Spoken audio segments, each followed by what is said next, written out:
Salut YouTube, et c'est reparti pour une nouvelle vidéo dans laquelle on va faire un focus un petit peu plus précis sur le sacrifice de pièces. Dans quel cas un sacrifice de pièces est bon ou n'est pas bon?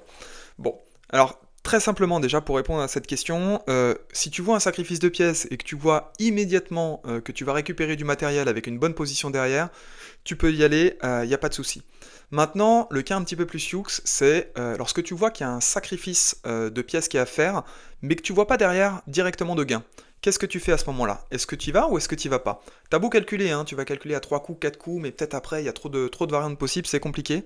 Donc tu te poses la question, tiens, bah voilà, allez, j'ai les couilles, j'y vais ou j'y vais pas? Là-dessus, bah, c'est ce qu'on va voir dans la prochaine partie. Ça va dépendre de la position. Si dans la position, tu vois que tu es en avance de développement, que son roi est au centre par exemple, et que tu vois qu'il va pas forcément avoir le temps de mettre son roi à l'abri, là ça peut valoir le coup. Si tu sens que tu vas détruire son roc par exemple, c'est possible. Donc c'est ce qu'on va voir tout de suite. Et c'est parti pour une nouvelle partie. Ouais, je me répète, mais c'est pas très grave, maintenant tu me connais et tu sais que je me répète, ça fait partie de mes tics de langage. Donc là, je commence par prendre le centre, E4, D4, parce qu'il a joué B6. Donc B6, c'est inconnu au bataillon. On est dans le cas d'une ouverture inconnue. Donc ouverture inconnue, bah, je vais simplement essayer de respecter un peu les principes, hein. Donc je développe mes pièces, je prends le centre et je développe mes pièces. Donc là, il m'attaque deux fois E4. Un petit peu gênant. Voilà, je peux défendre par exemple avec fou D3, et c'est ce qu'on va faire, comme ça, bah, non seulement je me défends, mais en plus je sors une pièce. Simplement attention, hein, attention là-dessus parce que j'ai le pion G2, donc je peux pas pousser E5, hein, sinon fou prend G2 et ça commence à faire mal. Mais voilà, donc je vois qu'il est fan de Fianchetto. Fianchetto, c'est quand on met son fou, donc il va le faire deux fois. Je sais plus si on appelle pas ça la tortue ou un truc comme ça en termes d'ouverture. Donc là-dessus, moi je vais continuer mon développement avec cavalier F3. Et ça va être quoi mon plan? Donc je sais qu'il va jouer fou G7 et petit roc. Et bah, je vais essayer de l'attaquer sur son roi. Donc comment l'attaquer sur son roi?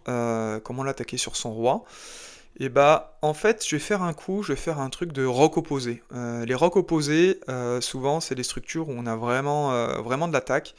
Et c'est plus fun. Donc roc opposé, donc il faut que je sorte ce fou, je développe ma dame et je fais grand roc. Et on est parti pour un roc opposé. Allez, roc opposé c'est le feu sur l'échiquier. Comme on aime le feu sur l'échiquier, c'est parti.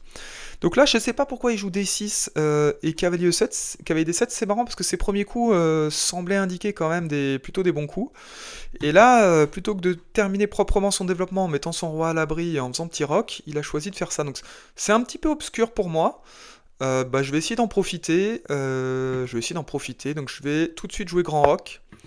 Voilà, donc moi j'aurais développé mes 4 pièces et j'aurais mis mon roi à l'abri. Pendant ce temps, lui, qu'est-ce qu'il a fait? Qu'est-ce qu'il a fait? Bah, il a mis ouais, il s'est développé un peu, mais pas terriblement, je trouve. Bon, là, je vois clairement ce qu'il a envie de faire, hein. Ce qu'il a envie de faire, c'est de m'attaquer espion. Donc, m'attaquer espion, il est défendu qu'une seule fois. Donc, comment est-ce qu'on le défend une deuxième fois? Donc, est-ce que mon cavalier là, il a une utilité? Je sais pas. Je sais pas. Donc, je peux jouer simplement moi ce que j'ai envie de faire, hein. Vraiment, là, j'ai doublé dame et fou. J'ai envie de jouer fou H6 et j'ai envie de pousser les pions parce que j'ai envie qu'il fasse petit roc. Je vois que le grand roc pour lui n'est pas possible. C'est pas possible. Donc, en fait, je vais jouer plutôt cavalier E2. Cavalier E2, je défends une deuxième fois ce pion. Et bah, je vais pouvoir mettre mon fou de ce côté-là. Allez, on est parti. Fou H6. Fou H6. Ok, il défend comme ça, il défend comme ça. Mais là, je vais continuer une petite pression avec fou G5. Il va peut-être revenir en G7. Et finalement, la différence, c'est quoi? C'est que j'aurais plutôt un fou en G5. Et ça me paraît un petit peu mieux d'avoir le fou en G5.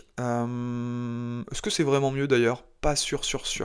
Bon, lui il a poussé à 5, donc il se rend compte que moi je vais pousser de mon côté, donc j'ai l'impression qu'il joue pas mal, hein. Il joue pas mal le bougre, donc on va continuer avec H4. Il va peut-être jouer H6 en se disant qu'il va chasser mon fou. Non, bah il joue pas mal, hein. Il joue cavalier là, donc cavalier là ça m'emmerde un peu. Pourquoi? Parce qu'en fait, ça vient à la fois attaquer A2 et ça vient aussi attaquer mon fou. Sauf qu'en fait, ce fou-là, bon, je vais le donner. Donc je vais donner la paire de fous. Mais c'est pas si grave que ça parce que là, il n'avait pas une utilité démesurée. Donc là, j'ai deux façons de faire. Soit je joue à 3, soit je joue roi B1. Et ça, c'est assez instructif dans ce type de position. On est sur roc opposé. Roc opposé, normalement, c'est marée de pion. Et marée de pion, ce que tu as envie de faire, c'est de garder tes pions le plus possible sur leur case d'origine tant que tu peux. Donc c'est pour ça que je privilégie plutôt roi B1. Plutôt roi B1 là-dessus. Allez, donc il joue ça, donc ça je pense que c'est pas très bon. Pourquoi c'est pas très bon? Parce qu'en fait, il y a cette diagonale-là qui s'ouvre. Et puis il commence à avoir des cases qui sont faibles, en fait. Ces deux cases-là commencent à être assez faibles. Donc là, je peux jouer et ben je peux jouer fou H6. Donc ce que je calculais, c'est est-ce que cavalier prend fou? Si je fais dame prend cavalier, il peut faire fou prend fou, donc là il gagne une pièce. Sauf qu'en fait, sur cavalier prend fou, je peux moi-même faire d'abord fou prend fou. Fou prend fou, et voilà. Et donc quoi? Donc ok, bon bah là il choisit de reculer son fou ici, et bah il n'y a pas de souci. Est-ce qu'on joue fou prend fou simplement et on commence à avancer? Je pense que je vais jouer ça. Pourquoi? Parce qu'en fait j'ai pas envie que maintenant il joue son cavalier prend fou, j'ai pas envie de reprendre de ce pion là, même si c'est peut-être pas si mal, mais ça me fait une structure un petit peu bizarre.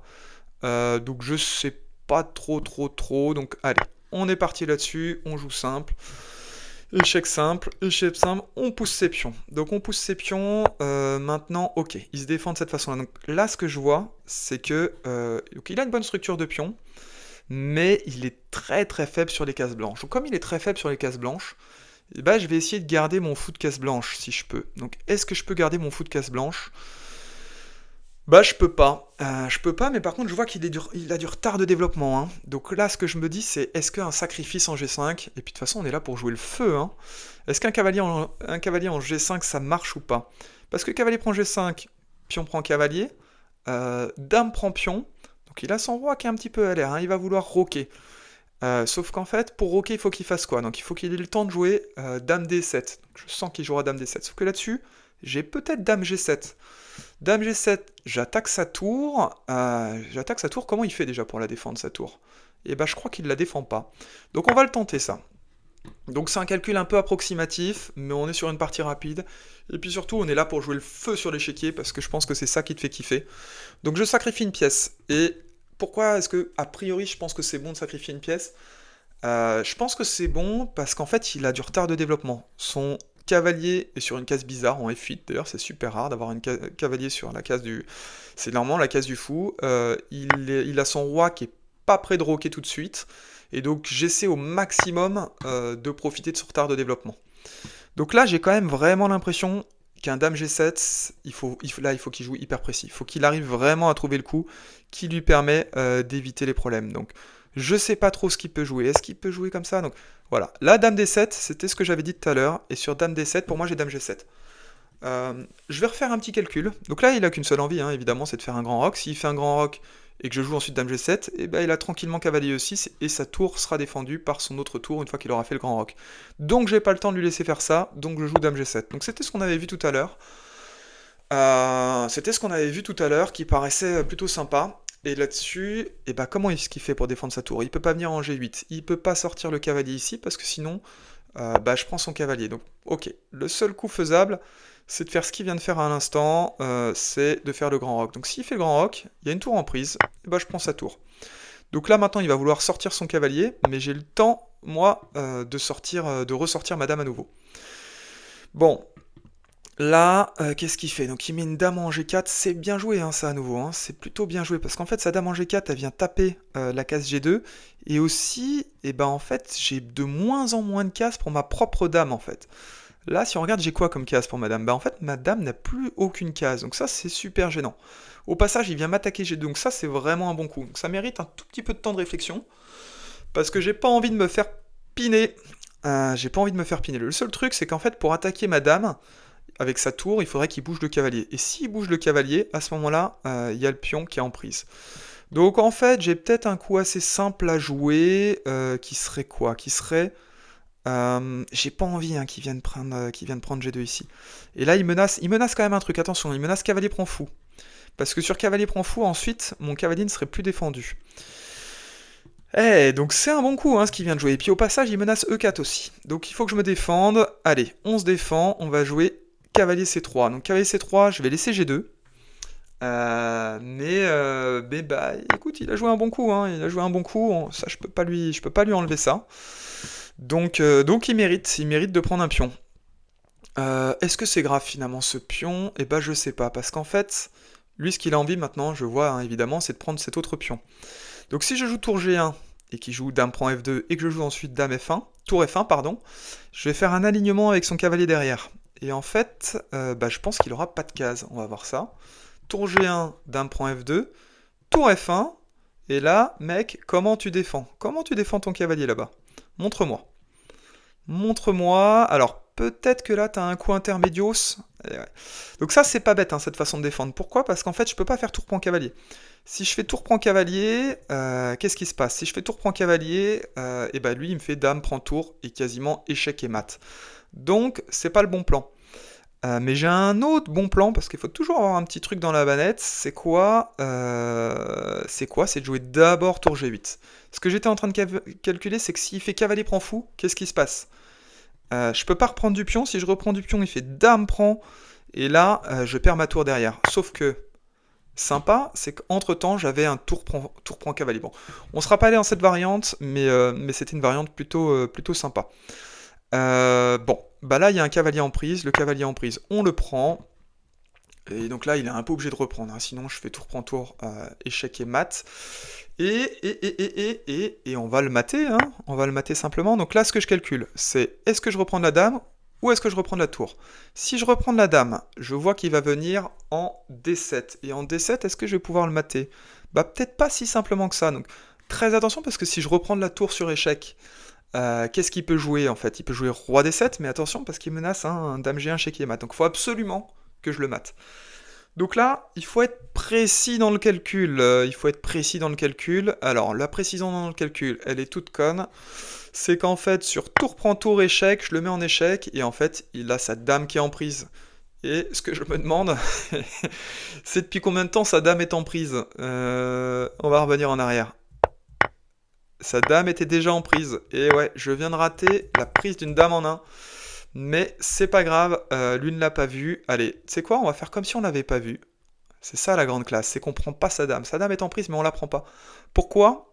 Mais parce qu'on calcule. Et quand on calcule, on voit qu'il a deux coups possibles. Soit roi E6, soit roi C6. Et sur roi C6, j'ai peut-être... Est-ce que j'ai pas fou ici, échec et mat? Est-ce que j'ai là... Ah non, putain, il aurait... Ah ouais, il a ça. Bon, bah du coup, allez, on prend la dame, parce que c'était donné. Donc tant pis. J'aurais aimé le mater, hein, avec un petit fou comme ça au milieu de l'échiquier, mais c'est pas grave. Voilà. Là, il doit se dire merde. Ok, bah voilà, c'est abandon. Bon, c'était quand même une bonne partie, c'était très cool. J'espère que ça t'a plu. Si ça t'a plu, n'hésite pas à t'abonner. Merci, à plus.